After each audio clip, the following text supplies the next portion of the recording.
Welcome back to Curse of Tamreon. When we last left our heroes, they had been attacked inside of the rehabilitation facility that they were stashed in after doing various ill deeds throughout their time here in the city of Coldheart. They were attacked by a rather large creature that looked like some kind of living stalagmite or stalactite with very, very many tendrils reaching out from its stony carapace.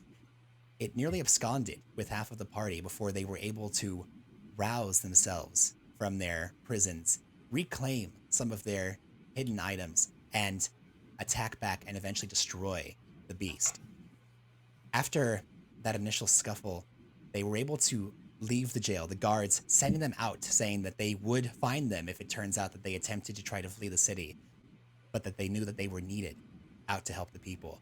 And as you moved your way through the streets, you've been battling creatures and trying to save people as you've gone, but the sentinels and the other guards of the city have been directing you back to the area where they've been trying to move the creatures to, the gatehouse that only earlier this evening Varric had nearly destroyed in their attempts to upgrade it and bring it up to their own particular kind of code.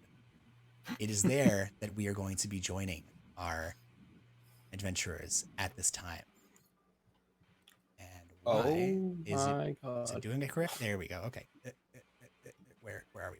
There we go. Move the... There's a lot of bad things. Where is... How come I can't see anything? What the heck? I can see stuff. I see a lot of bad things. I don't like what I'm seeing. I do too. I think that is the stream able to see it? Because on this screen, I'm seeing just black. The stream can see black. I'm not sure if it upgraded properly because on this screen, I'm not seeing anything. You all seem to be seeing things just fine. Let me just move away and come back. If we go ahead and drag here. Okay, that works. Yep, everyone can see that. And now let's drag back here.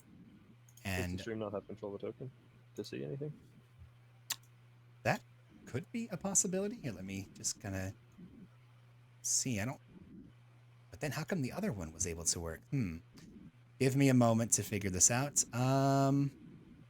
Let's go ahead and just pick a character to act as the party here. Give me a moment. I can see everything except for the blowfish. I can see. Oh wait, I can see two of me. You can see That's not two good. of you? Oh, in yeah. different locations. Yeah. I do see one of you. Yeah. Hold on just a moment. I see. There we go. Okay. That should fix things. Okay, so you all should be up here. You all can see up at the top, right? Yeah. Okay. Let me just see if I can do something here real quick. I'm just going to add a character, and then I'm going to just go ahead and edit this character. And we just say, I don't know, let's use this one here as the token. Okay. And hopefully this works. Gosh, please tell me this works. Bear with us for just a moment, everybody. We're experiencing additional technical difficulties, of course, because why wouldn't this have any more issues than today needed? Okay, let's give them, I don't know, let's just say, bam. Okay, and now if we just kind of put them right there with a, that's not going to work. Can people see? No, people still can't see. I have a... Oh, wait, let me try one more thing.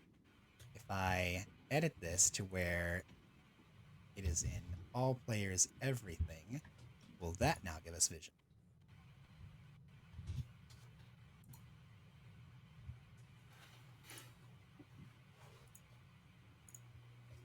That did not seem to work.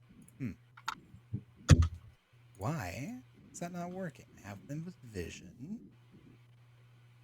They should be able to see what's going on if that's really the problem. But I'm not sure if that's what the problem is. If only there was a way to test this before going live.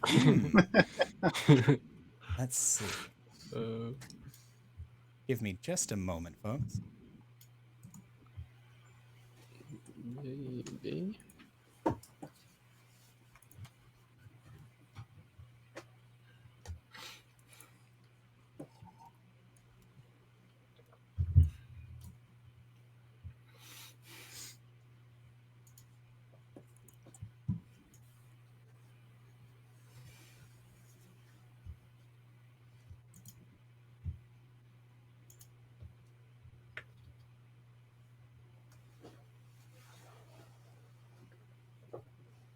Is it possible it's on the like wrong layer or something?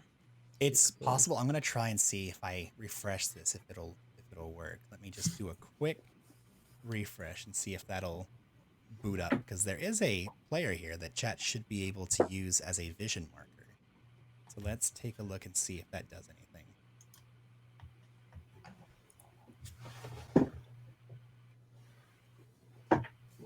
It doesn't appear to have done anything, despite the fact that they have vision. Okay, well, let me see if I can make just a slight adjustment to this in order to allow us to be able to see. I'm just going to throw everybody back to the map for a moment while I go ahead and make this adjustment, because I think looking at a map is a little better than looking at just blank darkness.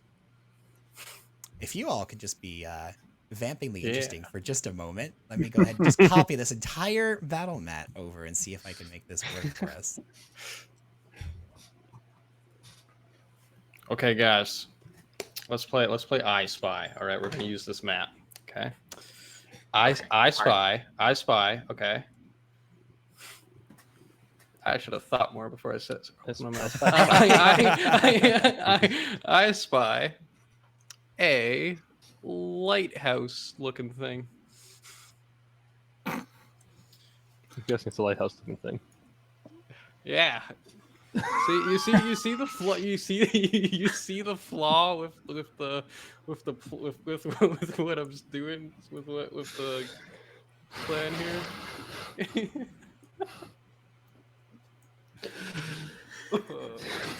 Okay, this should be less cool, unfortunately, but it should, I believe, work for what we need. Even though that is far less cool, and I'm very sad because I spent so much time making sight lines and everything work. I'll have to test it later and see if I can make it to work properly. But can we finally see? Okay, we can finally see. Well, there we go. Unfortunately, no badass sight lines for dark vision and everything else, but at least we can't confirm it was really cool. It was. It looked good on our end. It looked really cool. Mm-hmm. It will look better next time when I actually am able to perfect my sight lines. But until then, before you can see that there is a panicked street as leading up to the entrance to this area of the guardhouse.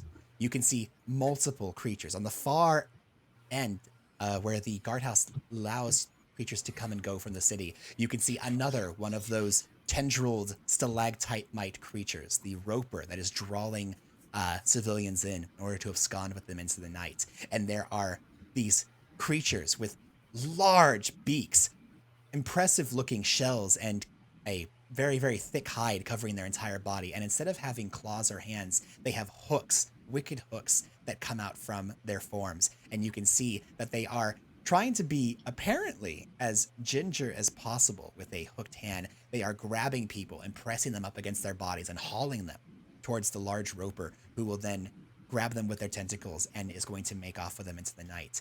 Any of the guards that have attempted to stop these creatures have either been slain or have been returned to the other ropers that have been hanging along the walls and have been drug off into the mist. There was a sentinel that you came across earlier that had promised you a handsome reward if you were able to save as many people as possible and push these creatures out from this position. And so, seeing to the defense of the city, you have, at least thus far, accepted and have now found this area is under your hopeful control. What would you like to do? Just go in and start punching things? That is a good call. Can we tell, like, does this look like from the standpoint that we see, like, does this look like organized?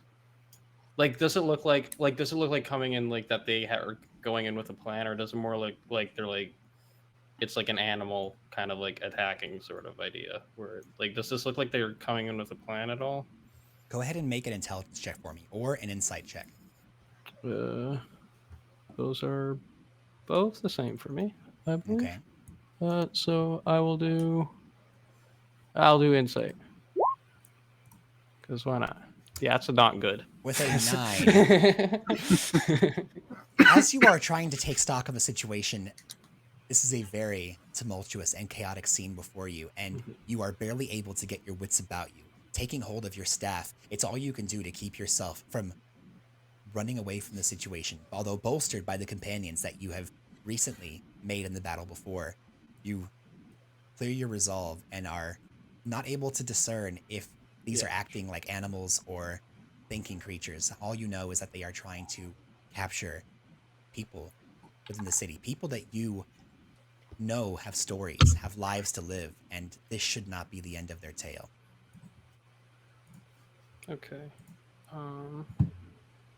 I have a thing that I could do, but if other people have thoughts, y'all can speak.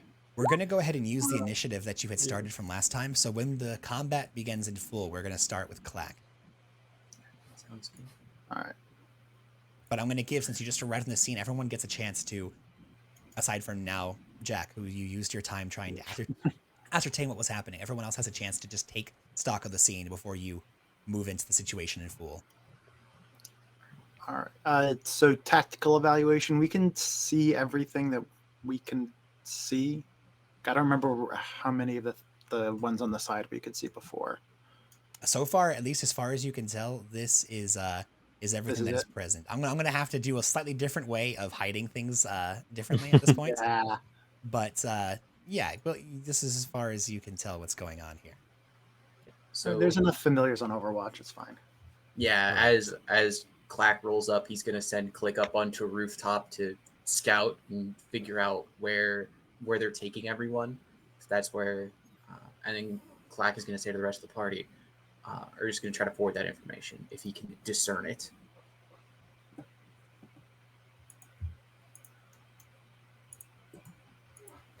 And go ahead and, as you have your familiar moving up and scouting the area, make a perception or a survival check. Your preference, please. I'm just gonna do perception.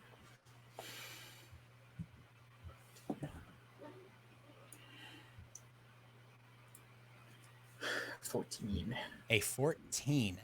As your familiar takes the skies, looking around and getting stock of its situation, it is able to... Now, this familiar of yours, are you able to speak telepathically with it? How is it able to discern information back to you that it's able to find out?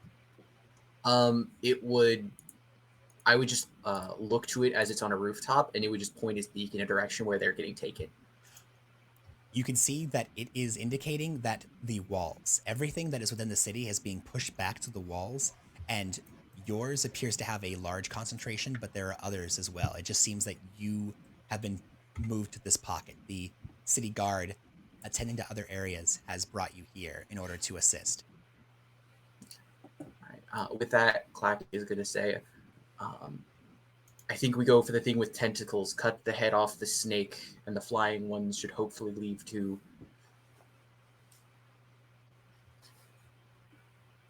Mm. And then with that, if he can, he would stealth and get ready to start fighting.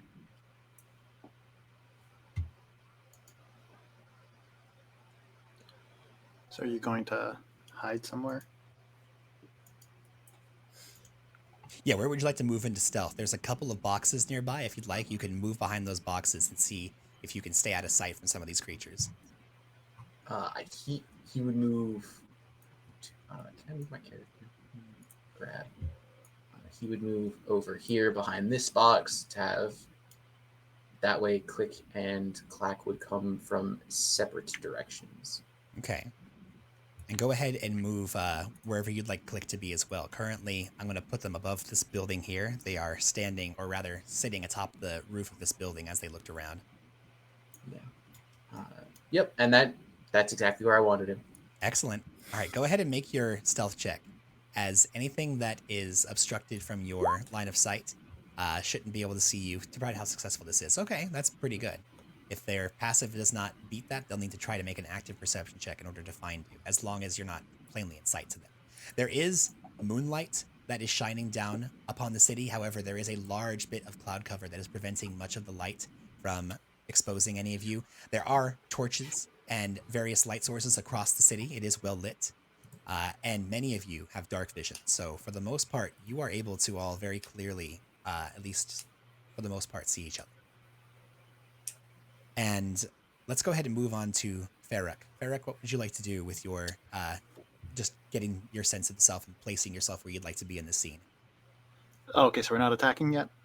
This is not the no. This is you kind of all getting together. Okay. And as you're Okay. moving onto the scene, where would you like to be?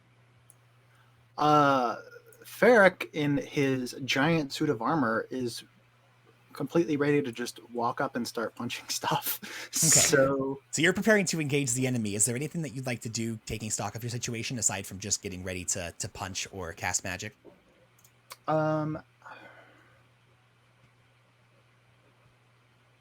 In that case, I am going to cast False Life on myself. Okay. Actually, no, I won't. No, I don't think he's going to do anything. He's just okay. He just cracks the knuckles on his gauntlet and says, "Let's do this." Well, I'll tell you what you do, Ferric, for having such an excellent costume for this evening. Go ahead and give yourself an inspiration, since I didn't get a chance to hand that out to you earlier. Mm-hmm. And finally, Achieve, when you approach the scene, what would you like to do? Do you take stock? Do you get into a more advantageous position? Or are you, much like Ferric, just ready to wade into combat? Pretty much ready to just run at them, but he does cast Mage Armor on himself from his Ring of Spell Storing. Very good. Mage Armor activated. Everyone is set and ready to go. And at this point, we're going to go ahead and hold on to the initiative counts that we had just started from the previous fight that you had been in just moments ago. And we'll start with Clack. With Ferric on deck. Clack, what would you like to do? As you can see, just immediately around you, there are creatures that are grabbing any nearby civilians or dead guards and hauling them back towards the roper that appears to be collecting everything. So what Clack is going to do is he's going to move up to this creature and try to flank it and command click to swoop down to flank, and then he is going to stab it. Okay. And as you are moving out from your hiding spots, you're going to need to make sure it's facing away from you, so you'll have to move slowly. Do you have enough range in order to be able to get there moving at half speed to the position you have? This 50 feet of movement to get where you're trying to go. Ooh. If I use try to move a bit my sooner. cunning action to... Actually, no. I'll move to this side and have click move to that side. There you go. That's probably better. Much better. There you are. Yeah. And with that, you are flanking, so you'll go ahead and roll with advantage on this. All right. Let me... Advantage and sneak attack is on. Attack.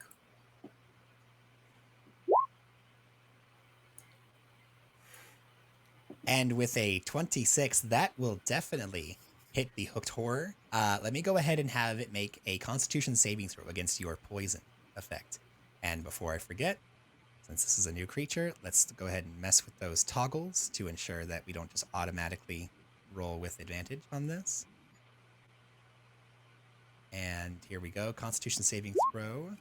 A 10, that is a failure, and it's going to take 17 points of damage plus your sneak attack. Go ahead and add your sneak attack damage to this.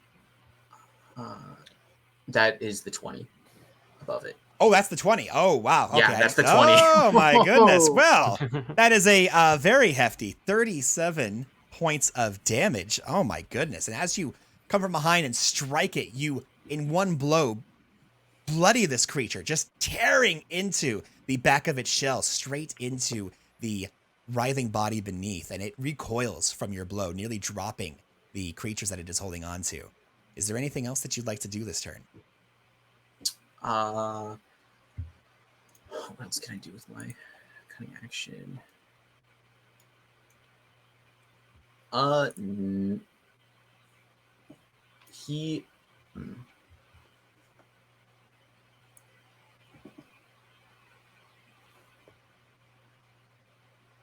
No, he's going to...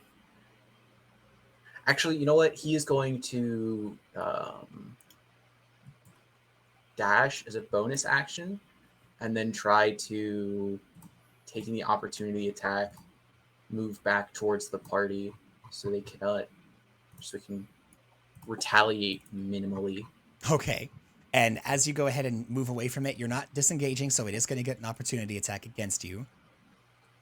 And let's go ahead and take a look and see how this goes. A 21, is that going to hit you? Yes.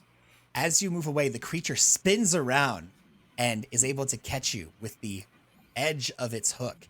Both of its arms are grappling these creatures. So I'm actually going to go ahead and have it roll with disadvantage since it does have both of its arms full against you. So I'm going to roll again. And if it's lower, it is lower. It's 18. Is that going to hit? It still hits. Okay, it still hits. Well, it catches you with the edge of its serrated hook, and you take 10 points of piercing damage as it plunges, just catching the corner of your arm as you move away from it.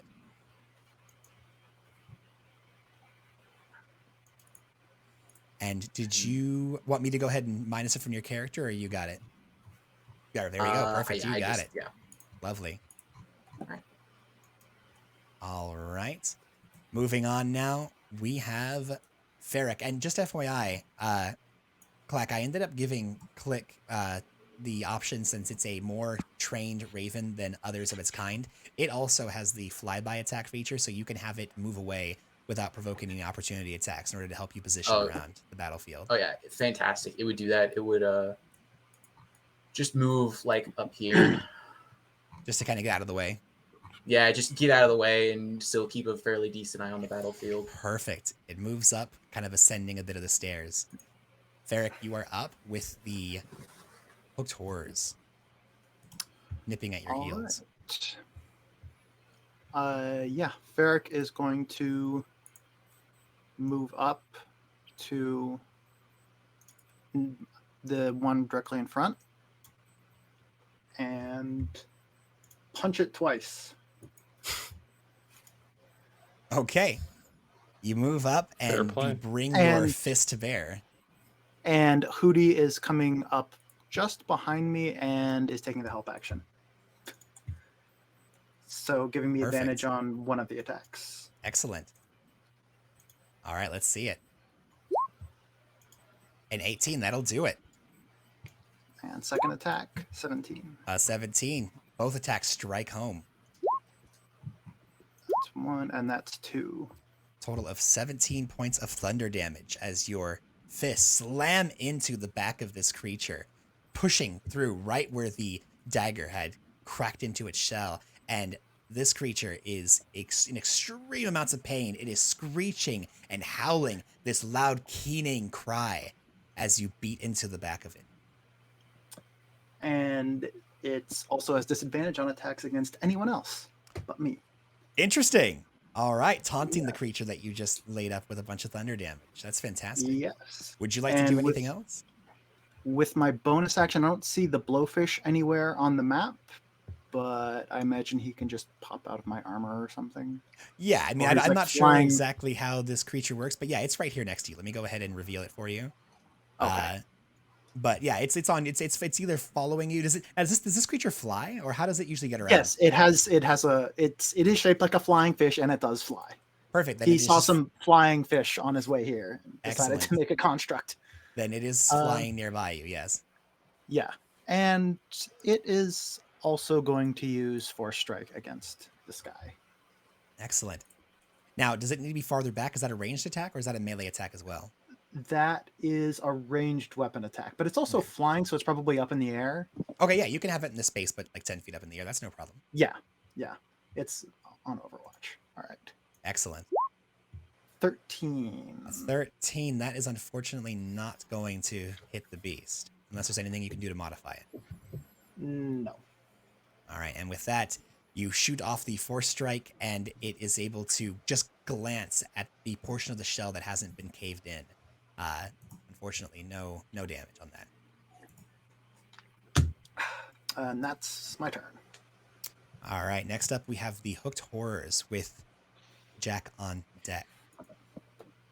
The rest of the hooked horrors at this point, continuing with their plan, are moving forward and depositing the citizens that they have captured into the waiting tentacles of the roper. And so this individual here is getting passed off and is now being restrained, not just by the hook of the horror, but now also drawn into the form of the roper, as is this citizen. Nearly filling up on its ability to grab other individuals, the roper begins moving away from the battlefield, seeing that other creatures have descended upon the scene and have begun attacking. The rest of these creatures are going to move up and deposit their captured creatures as well. And so now 5 of its 6 tentacles filled, the roper, realizing that at this point this is probably the best time to leave, is very slowly, only being able to move about 20 feet per turn, is going to start sliding away from the battlefield, carrying this large group of creatures that are just floating overhead, struggling and trying to get away, screaming and crying out for your assistance.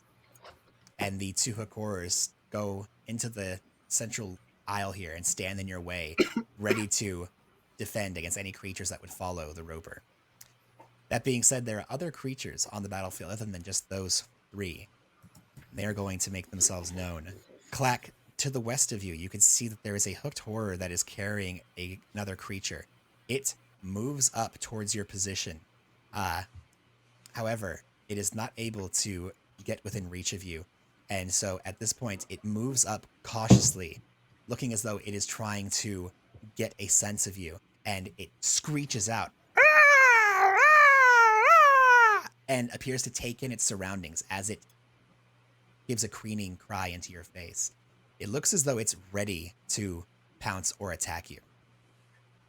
Likewise, Achieve and Jackal, you are able to see that there is a creature that is scaling the roof on the side of this building, climbing up the side of it while dragging this creature, and it lands on top of this roof. It's crouched low, looking as though it had dashed to arrive, and is just staring at you over the lip of the building, ready to strike.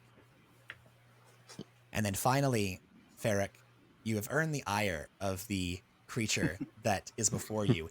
It drops both of the individuals that it is carrying onto the ground. Both of them fall with a resounding oof, no longer grappled by the creature, but now prone before it as it readies its terrible-looking claws to cleave into you. Now, you said it was disadvantaged against everything but you. Is that right? Yes. Yes. Very good. So it's a normal attack against me. Well, that would be a natural 20. Oh, However, I believe, do you have a very particular armor that I think I'm aware of? Yes, I have the Mizium plate armor, which makes me immune to critical hits. Makes you immune to critical hits. So that will be an automatical hit. However, it will not deal the increased damage that a crit does. So instead of taking 19 points of damage, as the hook drives into you, it scrapes against the Mizium armor, still dealing a lot of damage as it pushes into you. And you'll take 12 points of piercing damage instead of 19. Okay. The other hook swings in, but considering you said plate armor, I believe your armor class is a lot higher with that armor on than a 16. Is that right? Yes, it is. And it moves in, attempting to take your head off, and the hook just slams into the side of your neck. The plates keeping your body safe. You moved ever so slightly by the great strength of this creature, but your incredibly well-made armor keeps you entirely protected. Mm-hmm. And it stands its ground. Next up, we have Jack with any guards that are able to move onto the scene to assist you on deck. all right. 60. Okay. Math is 5, 10, 15. That's 30 from there. Okay. So Jack is going to move up to his like full movement, all the way up to there, and then he's going to using his staff again, focused on the roper. He's going to do what he had done last time, and he's going to cast command, and he's going to say the word release.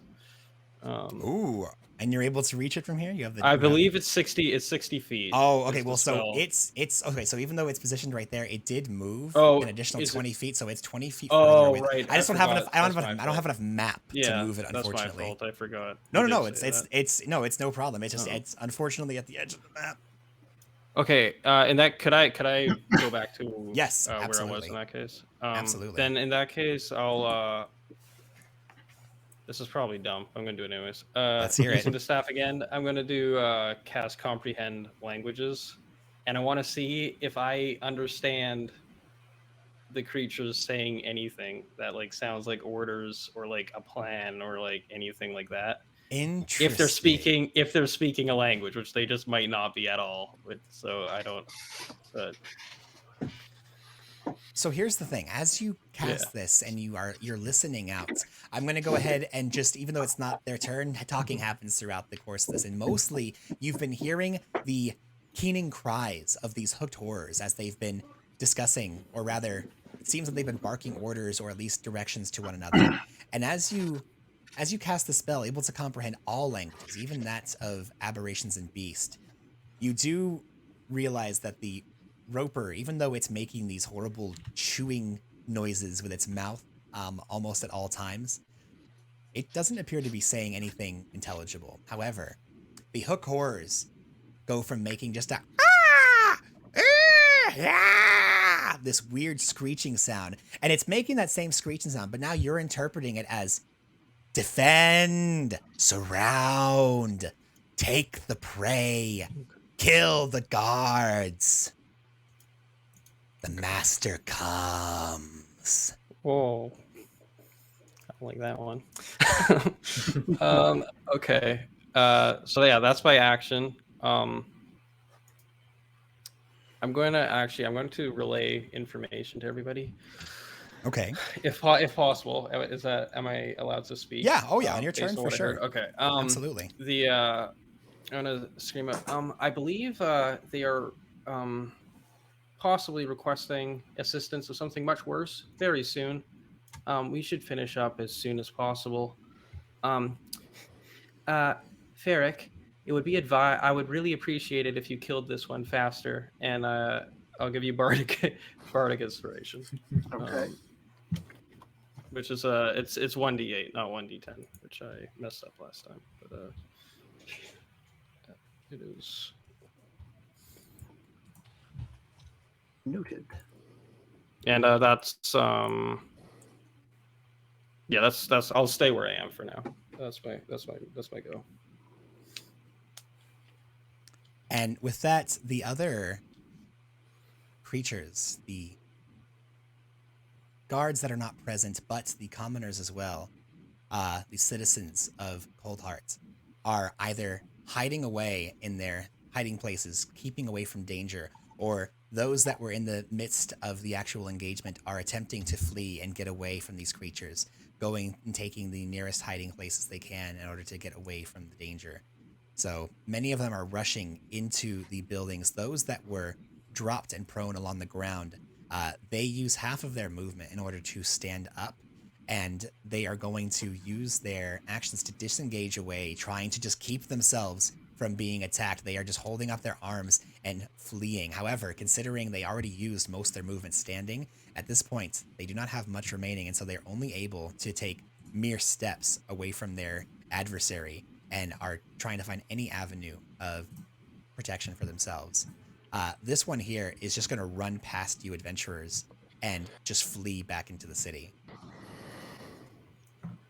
Seems reasonable. Yep. At this point, it is now the roper's turn, and the roper, it seeing the writing on the wall, realizes it has what it needs in order to continue the plan that was given to it, and it continues fleeing. It is now 40 feet away from that position on your group. So from anybody that is here on the battlefield, the closest person to it is Ferric, and it is currently about 120 feet away. You can see it at this point. It's almost halfway between the city and the Murky Veil that would prevent much interference from you and your group as it slowly crawls its way back. Achieve. It is your turn. Excellent. He's going to take a couple of steps forward. Then he's going to cast. He's going to twin spell to cast Tasha's Mind Whip on this horror and this one. Oh, perfect. So Is this an attack roll or a saving throw? it is a saving throw. All right, Where did very it go? good. There we go. It is, I believe it's an intelligence save. DC 17. And wow, okay. Well, it's a good thing these abominations are so smart. Let's see what we got here. I kind of figured, yeah. The first is a failure, and the second is a failure. Okay, so they take 3d6.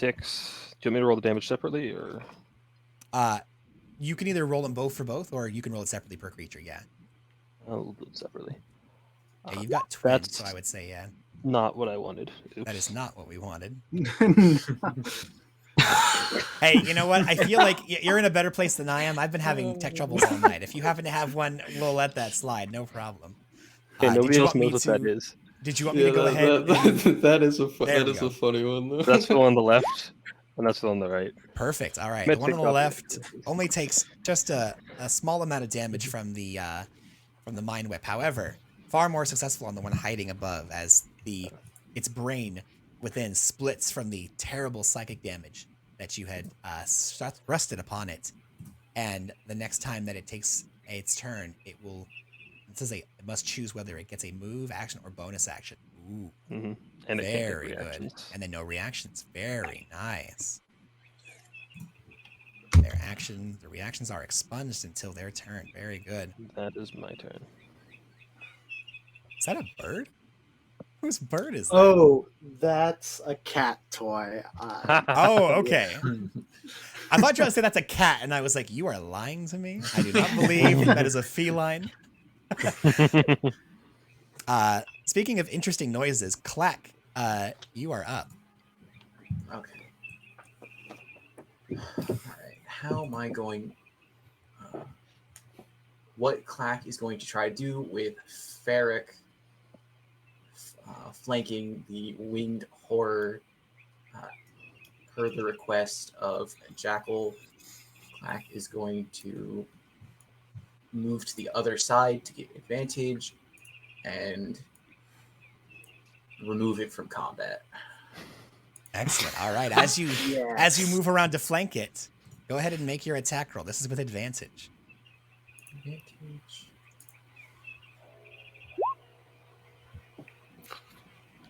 With a Oh, natural there we go. 20.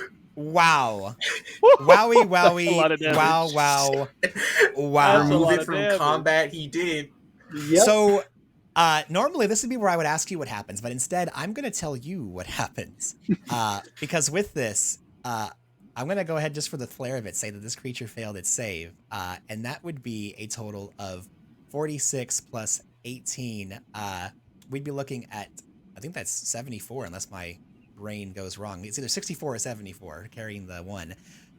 Which is far more than this creature currently has to the 3rd degree. And so what happens is as you take this dagger and plunge it into the area that you and Ferric had already exposed, you have the dagger just jammed up inside of this creature, and you are just pumping it full of venom. So much venom, in fact, that it begins dissolving the creature from the inside out. And you can feel the pulsing of this dagger increasing. And not only is it filling the creature with venom, but it is drawing the creature within it as well. You can feel your dagger drinking of the life essence of this creature. And by the time you withdraw your forearm from the back of this creature, normally you'd think it would be covered in ichor and all sorts of mess from being plunged into such a ichorous carapace. However, instead, it is bone dry, and you feel this sense of satisfaction coming from the sinister dagger you hold within your palm. And there's a husk of what this creature once was that falls upon the floor. Alright, with that done, a little grin is going to come over Clack's face as he kind of feels the dagger in his hand as he hefts it. And then he is going to... Clack, by the way, I'd use- like you to go ahead and normally when you enter combat, you've been known to take out a dragon mask that you keep on your person, and you put that on, in order to kind of give you that extra edge and strike fear into the hearts of your enemies as you skulk around the battlefield. However, when you reach into your pack to take out your mask, realizing only now, since you just got your items back, that it is not currently on your face, you reach into your pack and see this destroyed mess of what was once a very beautiful and very striking dragon mask. Instead, you see the crumpled and ruined, destroyed form of what was once a very imposing mask. And And I'd like... Oh, go ahead. go. I'd like you to go ahead and take that wonderful prop that you have. And if you could go ahead and just destroy that for me, I would greatly appreciate it. Oh yeah. Oh my goodness. You know, one more time. And that's about as much damage as it took when 44 points of thunder damage struck it and just completely destroyed your mask. As you are taking it out from your pack, it crumples in your very hands. And you realize, oh man, I'm going to have to get another one. My mother's going to be very upset. He goes "Gah," under his breath, and then he will, it really isn't anywhere to hide. So what? No, because he doesn't have any movement. Actually, is this wall right here? How tall is it? This is a stairwell with a very... You are a very short creature, and it's a very short wall. You would be able to hide behind it, or you could enter into this chamber if you'd like. Either way, would be good options for you. I don't have any movement, but I'll use my cunning action to hide behind the stairwell as best as possible. Okay. From where you are right now, you're still pretty out in the open, but go ahead and make the stealth check, and if any creature is blocked by the line of sight, it will totally work. And they've kind of been mind scrambled too, a little bit. Yeah, definitely been mind scrambled. And despite the fact that you're hiding almost in plain sight, you do duck down as low as you can go. And honestly, if someone was kind of looking at you from the northern end of this plaza, it'd be very difficult to see you. Object permanence is an illusion. Exactly. Wait, that's not a gnome. That's now something that isn't. That's just a railing. That's just a railing. It's really round. That's some sort of garden decoration. Yeah. You look like a garden gnome that just like someone left just like casually leaning against the wall there. Yeah, and as Clack hunches down, he's gonna say, "Ferric, pick the next target." And get ready for his next turn. And from there, Ferric, you are up with the horrors on deck. All right, I have a rules question very quickly. Certainly. I know the rule is that if you're using an action and a bonus action, you can only cast one leveled spell, and it has to be with the bonus action, right? Yeah. So or something like that. Yeah, with the economy, basically, if you cast on your turn, a spell as a bonus action, then as an action you can only cast a cantrip. So you wouldn't be able to cast two leveled spells in the same turn. Does that apply to reactions? To spells cast as a reaction? If you cast the spell on your turn, yes. If it's but the thing is, it's when it's a bonus action. So if on your turn you cast a bonus action, then you can only use your action to cast a spell. So the reaction should be just fine if you have a reaction spell. So if I can cast a spell with my action and then cast another spell with my reaction potentially on my turn. But yes, potentially. I don't see. I'll double check real quick, but I don't see why that would be a problem because it's the bonus action. I believe that's the problem with that. Okay. In that case, Ferric, realizing sort of what's going on, he has a pretty good idea of the situation thanks to the translation that we got. It's like, oh, well, the most important target is getting away. So he's going to move up to this square. And okay. Here's let me go ahead and read it verbatim for you. A spell cast with a bonus action is especially swift. You must use a bonus action on your turn to cast the spell, provided you haven't already taken a bonus action this turn.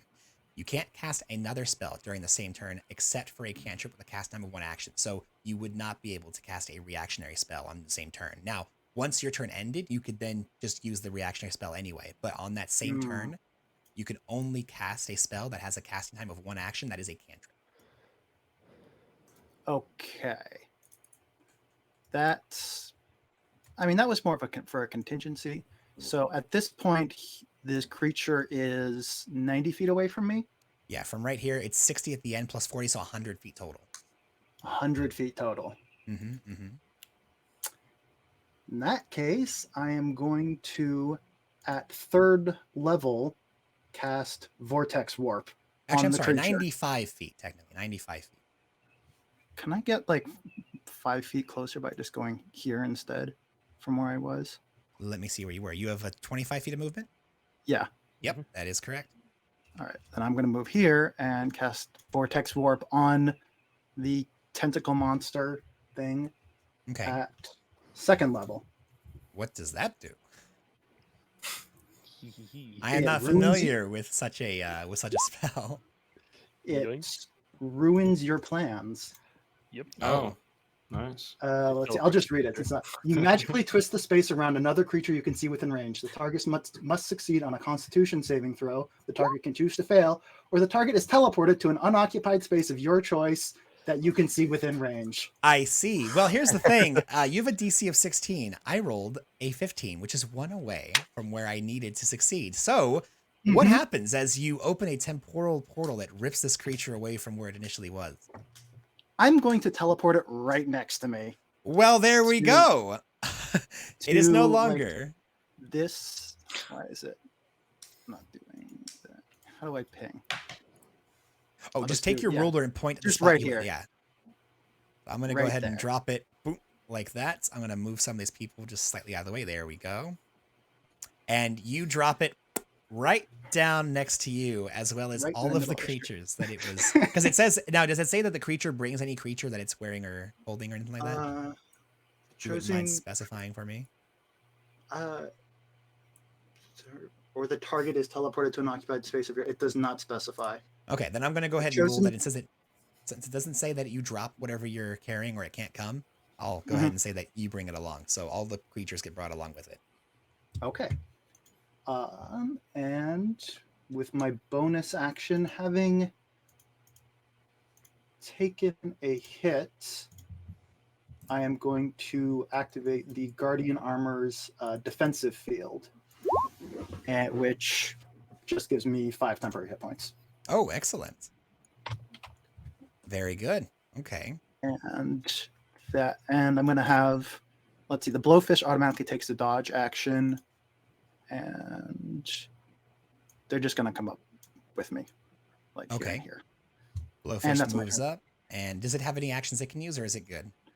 The Blowfish automatically takes the dodge action unless I use my bonus action to tell it to do something else. Nice, So I it's see, I taking see. the dodge action. Oh, perfect. Okay, let's go ahead and have this thing dodge then.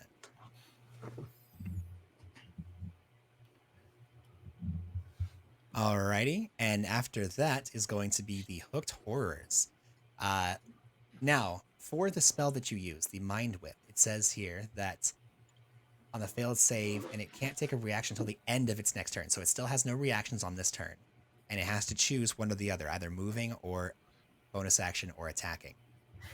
This is no bueno for this situation. So considering what has just occurred and seeing all of the ropers being returned, the Hooked Horrors are going to cry out. The rest of you hear a keening call as these Hooked Horrors use their echolocation to sense the world around them and to relay information. However, Jackal, you can hear them shrieking, "The Master will be displeased!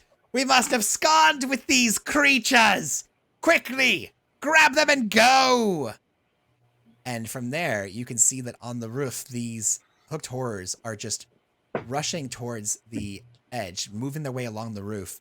They grab this creature that they have and just start hauling all kinds of butt to try and just leave the Murky Veil. This one rushes over and makes a grapple attempt against the commoner that is before it with a 13. It can't do that. It can't move and grapple. Oh, that's right. It can't move and grapple. You're right. Then it is just going to move. It can't leave it on its way out. Did the first one dash? It just moved. Yeah. Oh, that's right. It can't use an action. Dash. Oh, interesting. Okay, cool. Well, there we go. They're just going to go ahead then, climbing up onto the roof. they are going to just take what they've got and run off with their prey, whereas the other hooked horrors that are here are going to rush forward, and they are not subject to that issue, and so they're just going to claim the creatures before them, just ripping them away from the tentacles and running off with them. Then they are going to just leave off into the night as far as they can. This one making it to the edge of the map with a dash, and this one getting as close as it can as these 4 creatures Wait, crying did it out dash? for you. It These dashed ones can and dash. grappled? They're not using an action to grapple. These creatures are already grappled, so they're just using their Mm. interaction to take hold of them and then leave with them, since these Okay. creatures are already being grappled by the tentacle. And so with that, they are rushing away from the battlefield, away from you. The rest of you don't exactly know why, other than they're just you understand these creatures do just take creatures and leave. But Jackal, you have a little more insight as to why they are doing what they're doing. Okay. And that is it for the hooked horrors. Jackal, it is now your turn. It's just this one's on the roof, yeah. Yeah, both this one here and this Okay. one here are both on the roof. From what's the distance like ground floor to like roof? Ground to ceiling height? is 15 feet tall. Yeah. Okay, so that would be I would not be able to do that. That's no good.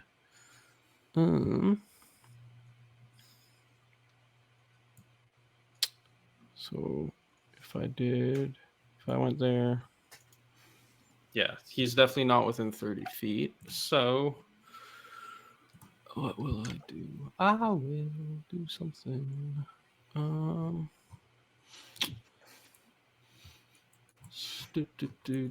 Okay, I will mock it viciously. What are you mocking viciously? This one. I'm gonna mock it viciously. All right. And what is it's the hard. is it I'm an just attack gonna roll or a savings roll? I'm gonna shout out at it. I'm gonna say, "Your master's gonna hate you. You suck." and yeah, that's all I'm gonna do. So I gotta succeed on a wisdom save. 17, if it can hear me. A wisdom saving throw. Let me go ahead and pull that up. And for the hooked horror, this is going to go quite well, I would assume. With an 11. Yeah, no dice. That's 1d. 2d4. A whole. It's 2d4. Yes, because when you cantrip. level up. Did not know that. That's really cool. Okay. Yeah. All right. And just to clarify, Jackal, that was the one on the roof over here, right? To the right? Yeah, they're right. They're on the right. Yes. Perfect. Okay, go ahead and roll your 2d4. And wow. Oh, wow. 44. Okay, we're going to go ahead and take half of that. Apologies. I'll take I did not mean to do that. No, it's okay. We'll take the first two. I can roll it again. No. I'll just go ahead. I'll take the first 2 dice. So that's Okay. 3 points of psychic damage. And it has disadvantage on its next attack roll before the end of its turn. Very good to know. Okay. Excellent. And bonus action, I will. You know what? At the same one, I'm gonna continue to talk at it. Yeah. And I'm gonna say, Master's gonna be really, really disappointed. It's gonna be so mad, and that's unsettling words as well. Ooh. Okay, let's see it. Which is that one.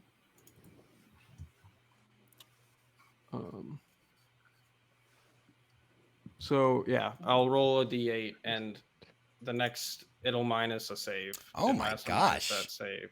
Wow. Okay. Um, Well, let's go ahead and see what it is. An 8. Wow. Okay. Let me go ahead and make a note here. -8 on next All save. disables. I wonder who's gonna take advantage of that. And Jackal, would you like to move or do anything else on your turn? I used all my movement that turn. You used all your movements? That's all I can do. That's the end of me. And Jackal, almost as if in reply to the unsettling words that you had just said to the hooked horror, causing it to falter into its to any of its further activities. In your mind, you hear a creature pushing its consciousness into yours. Okay, that's a nice feeling. That's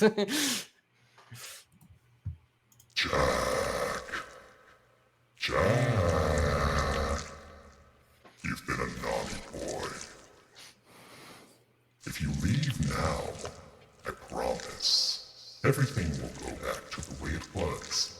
But if you pursue us, I'm going to eat you, and it's going to be so delicious. okay. That's fine. We're fine. It's okay. Only you hear that, It's okay. Jackal. Only I hear that. Okay. It's Mhm. okay. It's okay. And with that, And the Sorry, actually, one Yeah. clarification. Uh-huh. Did that come from? Did it look like it came from one of the creatures, or was it like from I didn't like an unknown source? as far as you like, know, since you've been not communicating, Yeah. you've been listening to these creatures, they sound like screeching, harping Yeah, creatures. it's- This did not sound like this. Okay, this- it came from something completely. It wasn't even a sound that what you can't even describe what just happened to you. It's as if imagine for a moment that you were talking to somebody, but you were talking to somebody in a dream, and their mouth wasn't moving, and it felt as though they were forcing the words into your skull by just pushing water into your ear. That's what it felt like as it Okay. was talking to you. It wasn't painful, but it should have been, you feel like. Okay, It was a I very see. uncomfortable experience, Okay. and you do not believe that it came from the creatures that you see before you. Okay.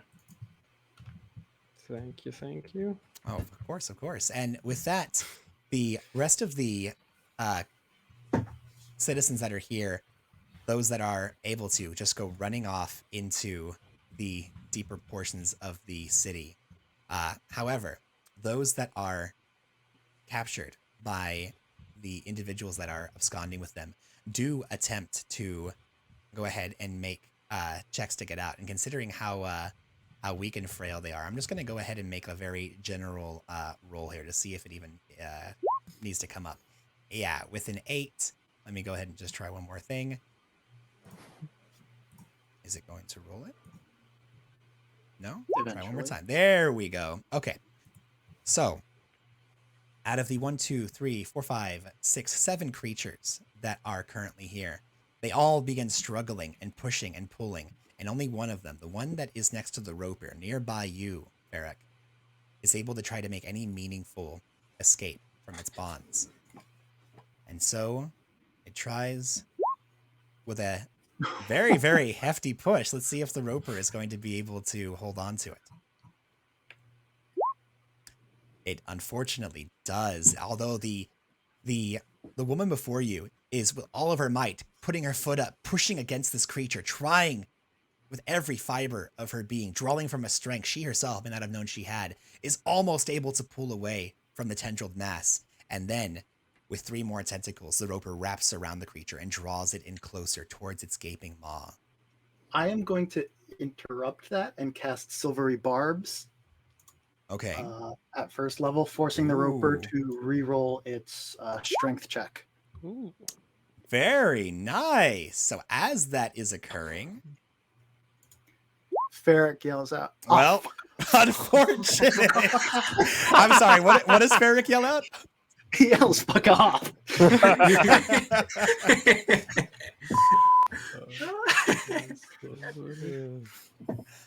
And as you attempt to save this poor woman from her very likely fate, your spell does reach into the creature, but unfortunately there are too many tentacles, and it is able to get its feelers around her and draw her in ever closer.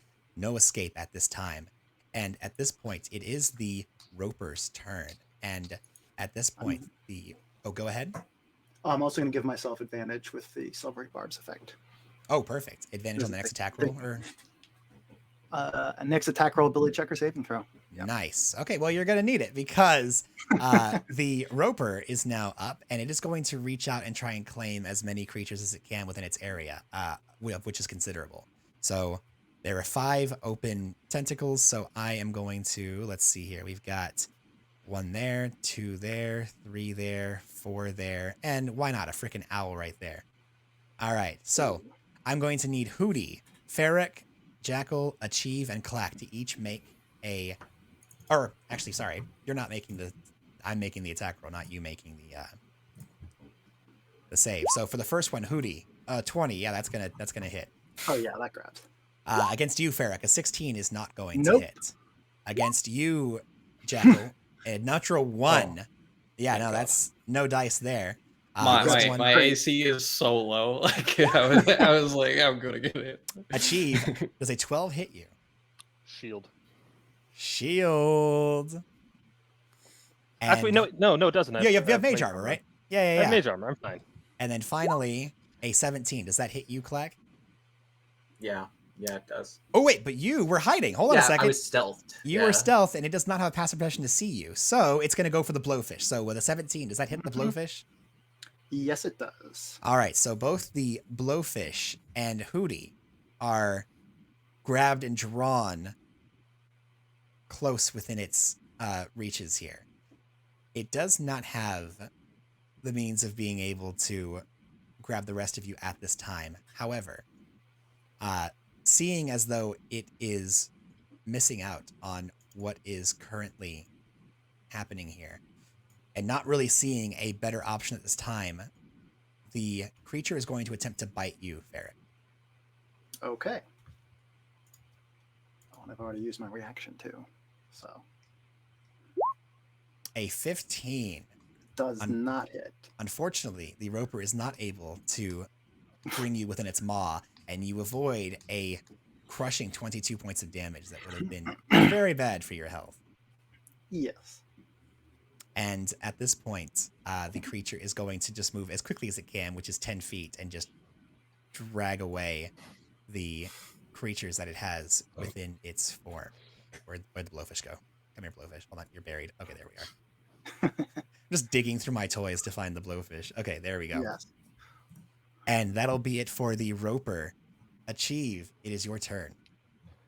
Achieve is going to step forward to here. He's going to shout, "Resistance is futile. You will submit to the design." And he will thrust forward his arcane focus, which is a very ornate pocket watch. The hands spinning rapidly until they slow to a sudden stop, and he's going to cast slow in a 40-foot box on these 3. Ooh, nice. Okay, that's going to hit everything in there, so it'll also be the commoners as well. It's of my choice. 6 of Oh, it's my of your choice. Oh, man, that's lovely. Yeah. All right, we'll start from bottom to top. This is going to be a, what is that, a dexterity? It is a wisdom, I believe. Oh, wisdom. Wow. Yep, wisdom. Interesting. Okay, Yeah, cool. wisdom 17 DC. Wow, good luck. Okay, well, the first hook horror is able to resist. The second, however, is not, and it is slowed by the spell. And finally, the roper, an already extremely slow individual, is going to make its wisdom save and just completely fail it. Well, this thing crawls like a snail, basically, now. Which one succeeded? The one at the very top up here. Okay. That was my quicken spell.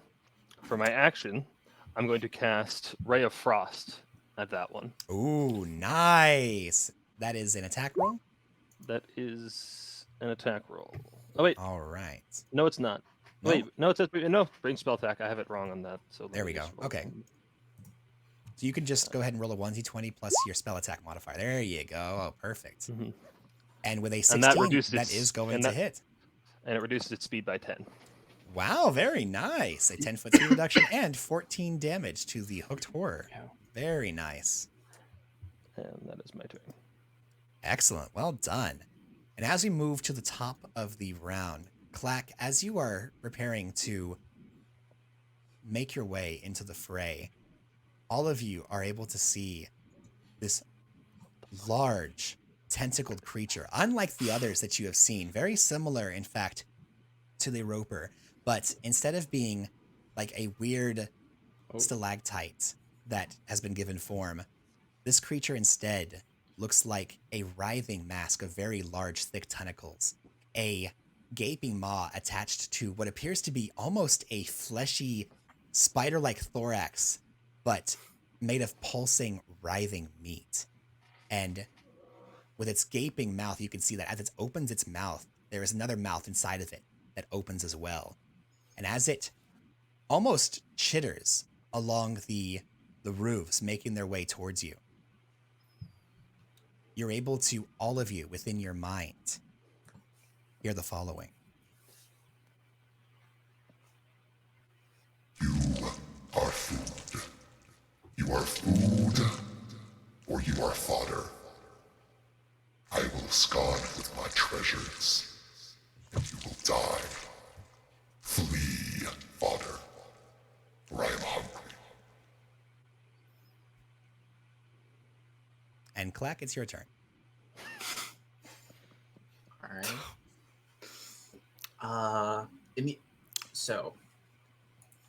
In an effort to save civilians, Clack, that's not the right thing.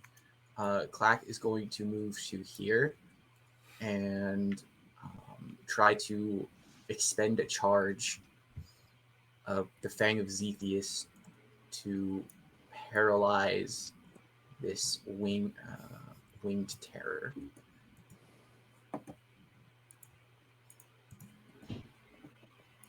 So, should I just roll an attack? Oh, yeah. You're going to be attacking it with what again? Just to clarify. A charge from the Fang. There we go. All right. Go ahead and make the roll. And, oh, wait, actually, no. It's going to be I believe, a saving throw, right? Can you click on the item just so I can see exactly what it does? That bubble. There we go. Okay. So, with you expend one of your charges, and you are able to cause a thin green ray to streak out from the dagger towards a creature that you can see. And you're within 60 feet, right? Yes. So you'll need to make sure, right now you don't have line of sight to it, so you'll need to make sure that you move past the building. Moving to right there. And so with that, you are not going to be stealthy anymore since you've moved out into the open. But you are able to clearly see the creature, and that is going to be a Constitution saving throw. That is the wrong creature. Give me just a second. That was the Roper. I need the Hooked Horror. And con save, a natural 1. Yeah, that'll do it. Yeah. And as you extend out with the dagger, both of the eyes light up as you extend the hilt, the pommel of your dagger towards the creature, and the green ray streaks out, striking the creature almost as if a snake just slammed into it with its venomous bite. And you can see the creature seize up. It drops both of the citizens onto the ground. They fall prone, and for the time being, the creature is paralyzed, immobile. All right, and then I'm assuming that takes. Wait, does that take my action? That is your action. Yes. Yeah. Okay. Then what shall I do next? You've used your Right. movement, your action, so I the don't- bonus action remaining. Would I get hit by an opportunity attack by the Roper if I used my bonus action to dash and back away? You are not certain. You know that there are tentacles everywhere, and only 3 of them are in use out of the 6. It can't use reaction while it's slowed, though. Oh, well then there you go. Well, it's slowed. So Use it would reactions. not. That is So- correct. It can try. It's just Yeah, part it of the can- design. This thing was not, right now is not the time. It needs to Not chill out. It needs to designed think about Make its. opportunity attacks. Exactly. So- In that case, Clack is going to climb up the stairs into this corner and then sulk as he cannot hide. Crying is a Perfect. free action. Crying is a free action. Still. And And okay. here's the thing, though, Clack. At the end of your turn, you aren't able to see this as you begin sulking in the corner, but the rest of you are able to see that the horrible tendrilled creature that had made its way onto the roof disappears from sight. You can see a temporary rift open up in the space around it. It disappears momentarily before reappearing right on top of Colette. As it emerges from a portal in the ground, it burrows out from both time and space and appears right next to you. Nice knowing you, Clack. Crying is a free action. Keep in mind. Or fodder. You all hear within your heads. You have chosen food.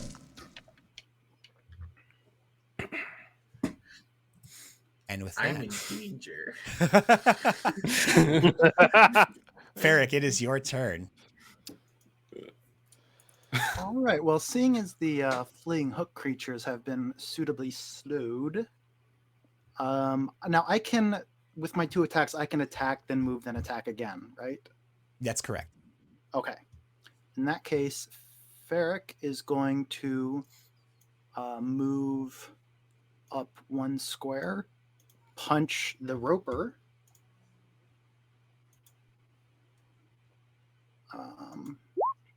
23 Yeah, that'll do it.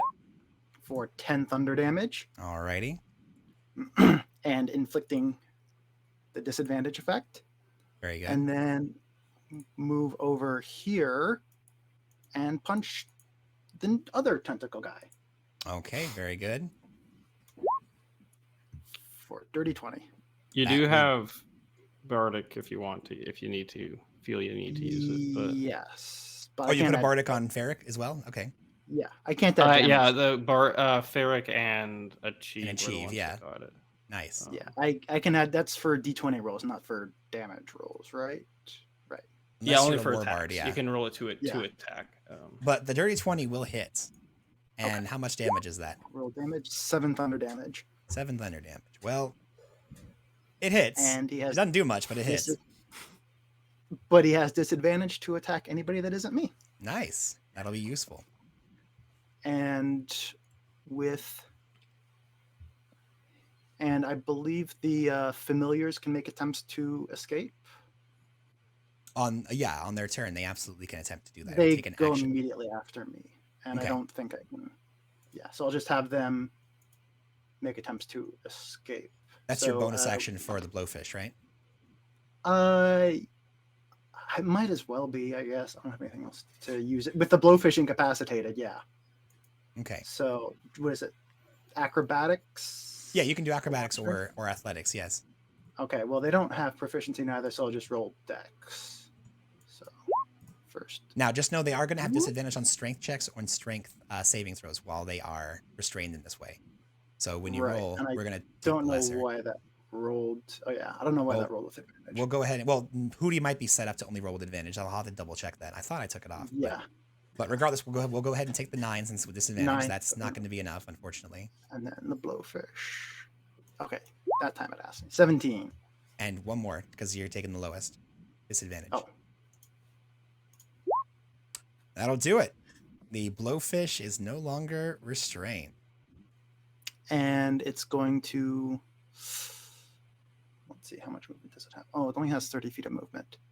It's going to fly over here, let's say, just clear of stuff, sort of. Okay. Yeah. But also like within line of these other hook creatures. Excellent. And that is my turn. All right. Hook horrors are up, and I believe at the end of their turn, they get a save against the spell effect, right? Yes. Perfect. However, this one is no longer suffering from the issue with reactions. So both of these have their reactions back, and they can move as per normal. And they seem to be pausing for a moment as if receiving instruction, and then continue making their way out. No words were said this time. No words were said. Okay. They just appear to be listening. We And have an issue. they rush over to their respective places, and seeing that their allies are just slowed up and being prevented from absconding with what they have captured, they're going to go ahead and just do the passover. That one dropped theirs. This one still is holding on to 2 of them. So this one here is going to grab one of the other captives and then just run off with it. It jumps down from the top of the guardhouse and just starts running. It is currently, let me just get my little text box here, 25 feet off the map, rushing towards the Murky Veil. This one, however, since they are on the ground and it would need to attempt to try to pick it up, it lands right, or it rather leans over with its hooked hand and just slams it into this one here. Not even attempting to grab it, it just attacks it. And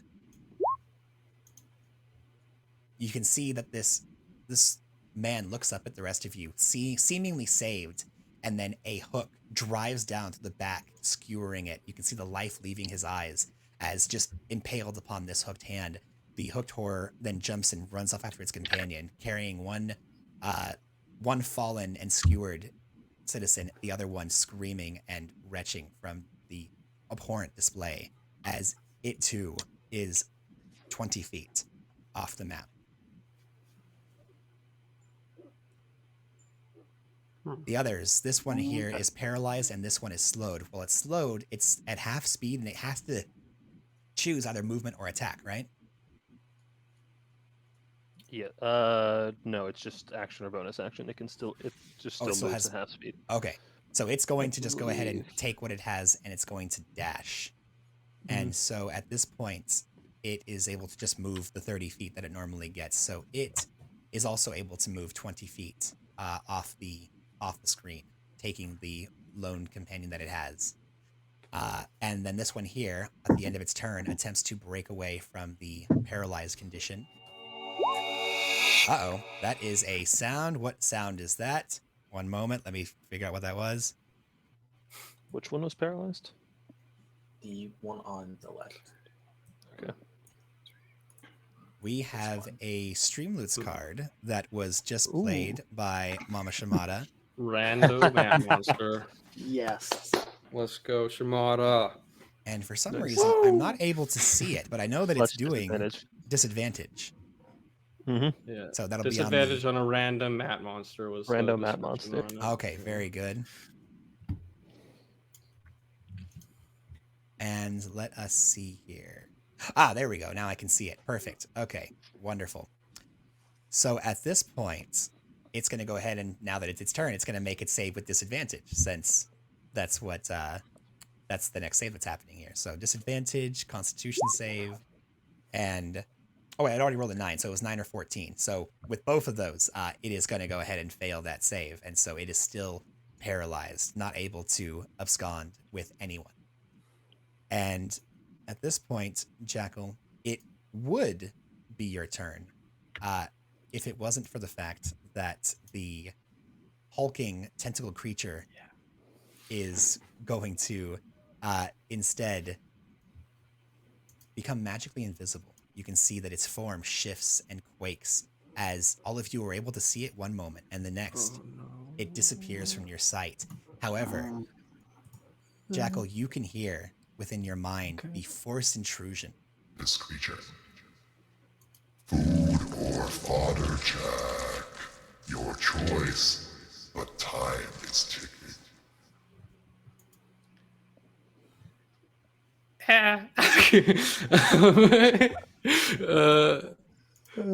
Yeah. Okay. Okay. Is it my go now, or was that its whole thing? It's you up. Okay. Yeah.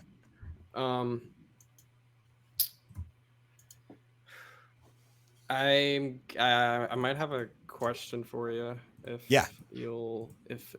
if this works or not. Let me find it. Could I choose the creature that just turned invisible? Like even though it doesn't specify that I have to see it, but I mean I'm imagining you probably do. As an action, choose 5 creatures within 60 feet. The chosen creature can magically understand you regardless of the language you speak for 1 hour. Choose 5 creatures within Yeah, it doesn't really specify. Yeah, I know. That's the thing. So it's up to you in the end here, but Let me just. it makes sense that you'd have to like know what you're like targeting. You're a bard of eloquence, right? I am a bard of eloquence. Anybody who's interact with me, that's ironic, but So here's the is funny what I thing. am. It specifically does not say. So I would say that yes, as long as you know there are creatures within that range, you are just able to they're magically able to understand you. So yes, go ahead and pick Okay. up to 5 creatures. If you believe that creature is still within 60 feet of you, you can select it, and if it is, it will work. That's the thing I'm not sure about, but I'm gonna hope it is. I'm gonna move a bit up, so I'm gonna go I'm gonna go into I'm gonna go there, Okay. and I'm gonna stand beside and I'm gonna look around at like all of the carnage and bodies that these creatures have caused, and I'm going to choose the roper, reared centipede looking dude, and I Okay. believe there's one that is still Yes. paralyzed that I can reach. Okay, That is correct. I'll choose yes. those 3, and I can't reach anything else, so I just won't choose any others. And Jackal's gonna look around at all the carnage, and he's gonna speak loudly to all of them. Today you are not. Coldheart is not gonna fall.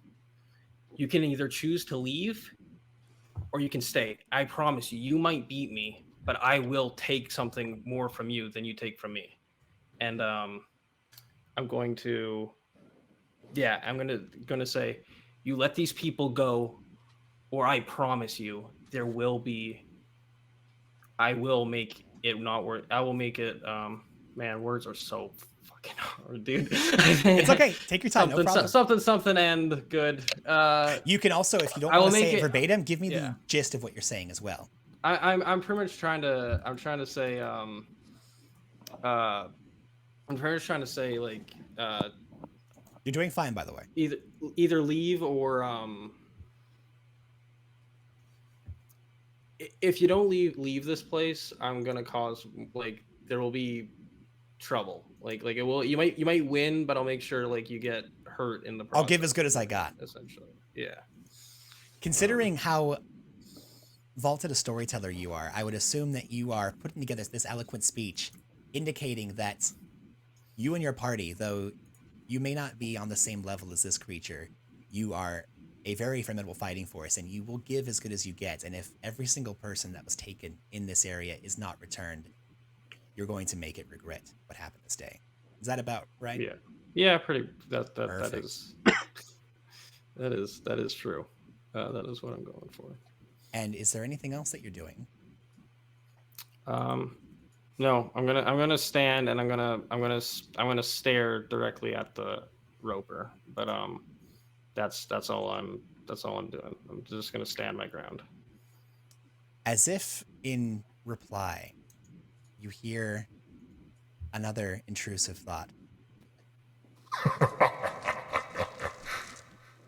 You're very good at talking to things that shouldn't be able to understand your mortal lips. Let me show you my response to your defiance. Food. Yeah. And I had a it feeling. reappears in the exact same spot that it was before. However, instead of being on the staircase, it is hovering, connected to the top of the building, leaning over Clack. And you can see, all of you, that you have this really cool looking gnome that is crouched in the corner trying to find a place to hide. And almost as if from like a horror movie, when this creature appears, you all look up and you can see both sets of gaping jaws almost around the head of your gnomish companion as it attempts to close shut as soon as it becomes visible. What's your armor class, Clack? 15. A 15. So here's the thing. It's attacking from invisibility, so I have advantage. But your friend Ferric is using their thunder fists in order to cause it to have disadvantage. So this is going to be a normal attack roll against you. This is plus 7 for a total of 16. What was your armor class again? 15.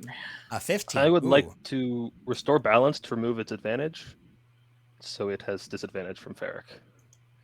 Okay, so with that, if it removes advantage, then advantage and disadvantage should cancel each other out. But can you just drop the ability so I can see what it says specifically? Maybe. It's a solid maybe. What is it called, the ability? This one, I got it. It's that. Restore balance. You can when a creature you can see. So it was invisible up until it made the attack. The making the attack is what broke its invisibility. So unfortunately, that would work if it wasn't for the fact that it was invisible during that portion of the attack. But good. Now, here's the thing: if you'd like, I would go ahead and take not just one, but if you have 2 inspiration, I would allow you to target an invisible creature with this ability. If you're Achieve willing to only give up. marginally cares about his party at this point. Okay. They're just a means to an end. Which is very understandable. Yeah. Okay. Perfect. So in this case, it is going to clamp its mouth around at least a portion of your body, Clack, and you are going to be taking. Let me go ahead and roll this here. What is the? As you can see, I don't have it properly worked into Roll20 for some reason, as it is gone now. So I'll fix it later. But for this battle, I'm kind of just making do with the with what I have here. But I do have this lovely dice roller that is going to allow me to deal 22 points of piercing damage as it takes a rather large chunk out of you. 22. And that was its legendary action at the end of Jackal's turn. Now, it is the Horror's turn. Its legendary actions will now reset. Legendary action. That's cool. And it is going to attempt to bite you once more. Still with disadvantage. Still with disadvantage. That is correct.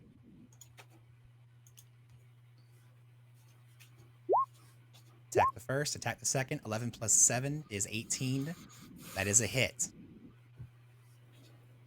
That is going to be to the tune of 21 points of damage. That is with its first bite attack. It is now raising up its tentacles and slamming down upon you with the tentacles.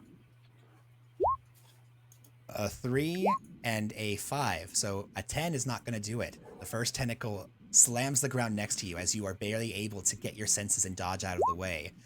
And with a natural 1 from the other, the creature loses purchase from its perch and falls down, landing kind of halfway over the staircase between both you and Ferric. Both of you are flanking it, should you choose to try and attack it, and if it is not able to move before your next turn. It is currently prone. And at this point, it did not move, so it has movement, actually. Yeah, it's going to use its movement to stand up. Why wouldn't it? And there's not much left it can do, and it does not want to move out of your threatened squares, so it's going to just camp out right here. Next up, we have this last lady who's just trying with all her might to get away from this creature. And a D10, that's not where we're going. D2, oh god. Well, a 10, let's see if that's able to get out of the Roper's strike. We have a 15. Yeah, no dice. She tries to escape and just gets pulled right back in, unfortunately. Next up is the Roper with Achieve on deck, and with many more targets presenting themselves, and the Roper only has 2 of its hands full, it's going to grab at 1. Can only make 1 attack while slowed. Because it's slowed! Oh! How unfortunate. And it has disadvantage against anyone but me, because I still hit it last turn. That is correct. So, here's the thing. It has 5 whole feet of movement, so it's going to move up 5 feet, and it is now flanking Ferric with the Horror. And it's going to go ahead and try and make its 1 attack that it gets. Now, this is going to actually be with advantage since you're flanking and it's attacking you. So, good luck to it, because you have, 22 AC right now? Yes. Well, let's see what happens. It can get a 20. Well, a 17. That's not gonna do it. So It does not reaches hit. out, attempts to bite you, and no dice. A little lower, please. I got a bit of an itch down there. However, Achieve, before you were able to take your turn, at the end of the Roper's move, the large, tentacled, gaping mouth creature uses its legendary action. And Clack, I'm sad to say, Was its turn? Oh no! All of you hear within your brains. And the creature, once more, attacking you. Total of 16. That does hit, right? Disadvantage still? What's that? Yeah, that hits. That hits? See, Okay. he still has disadvantage against anyone but me. Oh, okay. I'll roll one more time then. Here we go. Let's. Yep. Oh, Unfortunate, I no tried. dice there. good try. And somebody got inspiration. Let's see what we have here. Wisdom save for the roper to resist slow, to end slow. Oh, right. Thank you. Good call. Let me see here. We got, I believe, let me just make sure I'm not missing something here. We got an I think it was inspiration. for words are hard. I believe that was me. Mhm. That should be you, yeah. I believe Excellent. that was me. All right, go ahead and add that to your character sheet. I'm going to go ahead and redeem it. It is that. And let me, before I forget, because I will forget, let me just go ahead and roll a wisdom save for the slow. Yeah, no dice. It's still slowed. And now I get to roll damage. And unfortunately, I think you only have 6 health left, my friend. Now, here's the thing. When you drop to 0 hit points, it doesn't mean you die. If this thing does enough damage to drop you to 0 hit points. However, you're going to start taking death saving throws. So, yeah, with 35 points of damage, thankfully it doesn't deal more than your remaining HP, and you drop to 0 and fall beneath the floor. Oh, but we get another drop as this is a healing boost. We are going to be rolling for Yay. 4d4 plus 4 healing. Let me go ahead and backslash roll 4d4 Launch him out of plus 4. And I'm assuming this is no. going to be to raise. Thankfully, Clack, that extra damage that would have applied to this is not going to, since this is happening after you drop. So you fall to the floor, you Thank drop your you dagger, so much. and anything else that you were carrying. So you are still prone on the floor. However, you're conscious and not being eaten. Always a plus. And I don't like this. and Achieve, it is now your turn. Yeah.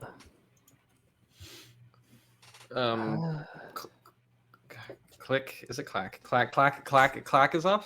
One of them's up. Is clack like down, or that like brought him to like not unconscious? They are not unconscious anymore. Okay. Yes. Okay. And lay it on me, Achieve. What do you got?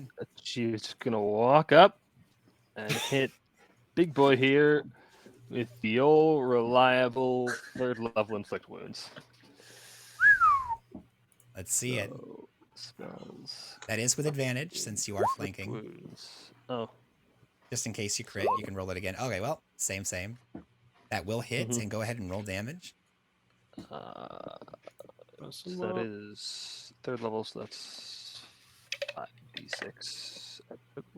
Yes, 5d6. Ooh, nice.